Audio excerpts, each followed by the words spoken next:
I'm not so perfect, baby, yeah, you are. Come right, come right. How's it going, everyone? Today I want to talk about the importance of setting goals for yourself in fighting games and competitive gaming in general using Maslow's hierarchy of needs, which is just a five-stage model that talks about the different human needs and how they dictate one's behavior.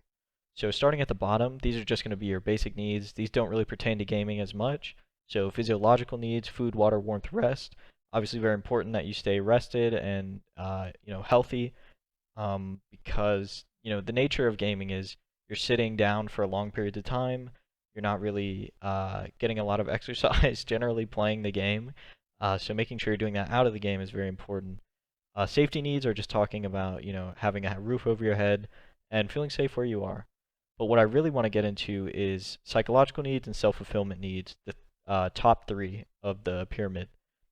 Belongingness and love needs, intimate relationships, and friends. I think the FGC covers a lot of belongingness and friends. Maybe not as much intimate relationships, but I know when I went to my first weekly, I didn't feel like I belonged yet, right? Because I didn't play fighting games. I showed up because I saw a post somewhere and I wanted to check it out. And I sat down.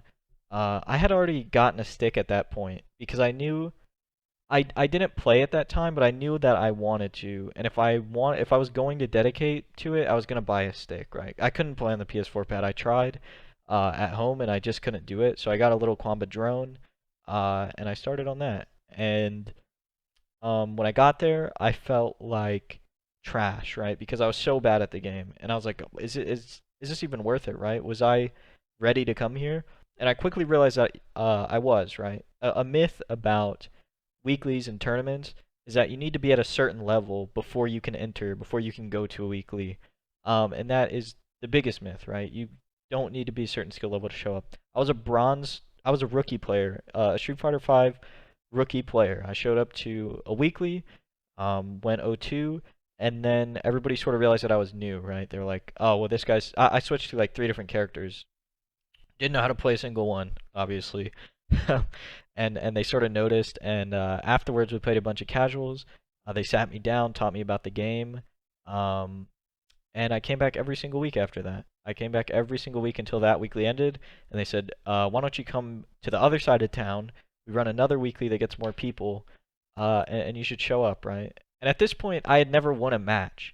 Still, to this day, because, there's no offline play, I've never won a match offline.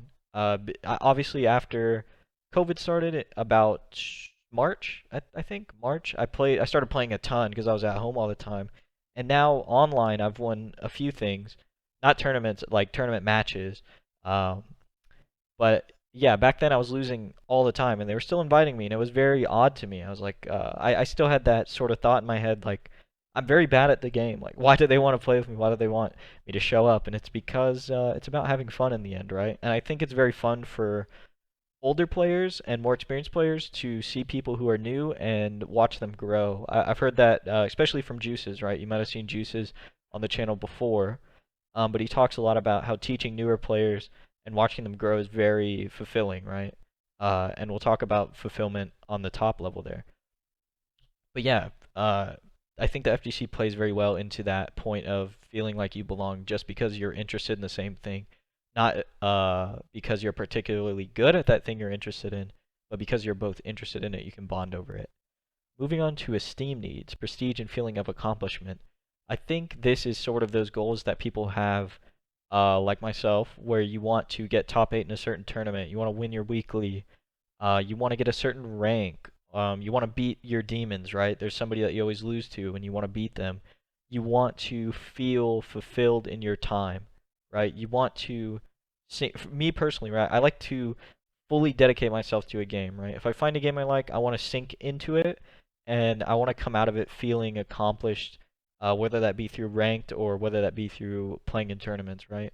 I don't think I've ever felt I've never popped off, right, in a game, right? I've never felt that way or felt that excited about winning until I won my first exhibition match. And then I won my first I won like 2 tournament matches, right? I lost in winners, and then I went through the losers, and I won like 2 or 3 games in losers, and I popped off in my apartment alone, not even streaming, right? There's it was just me, and I was so excited, I didn't know what to do with myself. That feeling of accomplishment is what I think drives everybody to keep playing, right? It's what drives people to show up to locals, what drives people to show up to majors and continue to play the game, right? I think that's, to me, Esteem needs is very important right now where I'm at, as far as my progress. I'm still chasing that feeling of accomplishment because it comes very far and few in between. And then the very top, self-actualization, the achieving one's full potential, including creative activities. Now, previously we talked about the Dunning-Kruger effect. The Dunning-Kruger effect where you start up here, you're very ignorant to the game, and in a sense, ignorance is bliss, right? So you're at the top of the curve, you don't know anything, and your happiness is at its fullest because you have nothing to lose, right? You don't know anything, and you don't really have anything to play for. But then you sort of, your confidence level goes down, and your knowledge level goes up. So you're getting more and more knowledge, but your confidence is dipping till you hit a low point. So the graph of the Dunning-Kruger effect basically looks like a big U, right? I'll put it on the screen. And at the bottom, you're at your lowest point of confidence, and you are at sort of your highest point of knowledge that you've known so far. But that level of confidence means that level of confidence is so low because you only recognize how much you don't know yet. And then you sort of have to push through that, right? You have to plateau, you plateau, and then you have to push through it. And that's where I got in Street Fighter V, right? I hit that low point. I'm still at that low point, but I sort of am going through it using other games, right? Using Grand Blue and things like that to learn other, uh, general fighting game techniques, right? With punishing and stuff like that. I think Grand Blue plays very well into that because it is a very limited game. Compared to other games, there's not as many options for your character to do, so you're very hyper focused on neutral options, and I think it's very fun to play like that.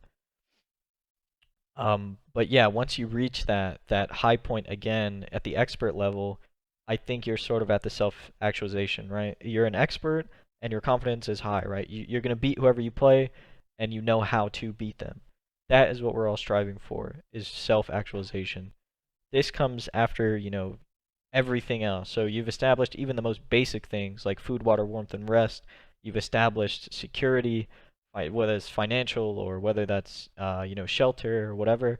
And then you've sort of established your group that you play with, the people that you like, whether that be a stream or your local community, or your fans, or however big you are, right? I think this model works great because you can scale it up based on your actual life. You can apply this to your life no matter where you're at in society. And then esteem needs, whether you won your weekly and you're happy with that, or whether you've won your weekly and you want to keep going.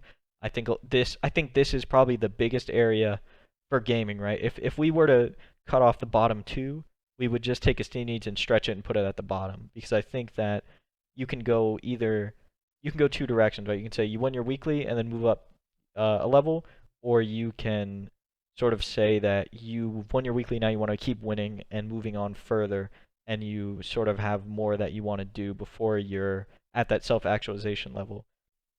Some people play the game for fun, right? They don't want to be the best. Some people want to be the best, so they're not going to have that self-actualization until they've become the best. And I think that that's the beauty of the model, right?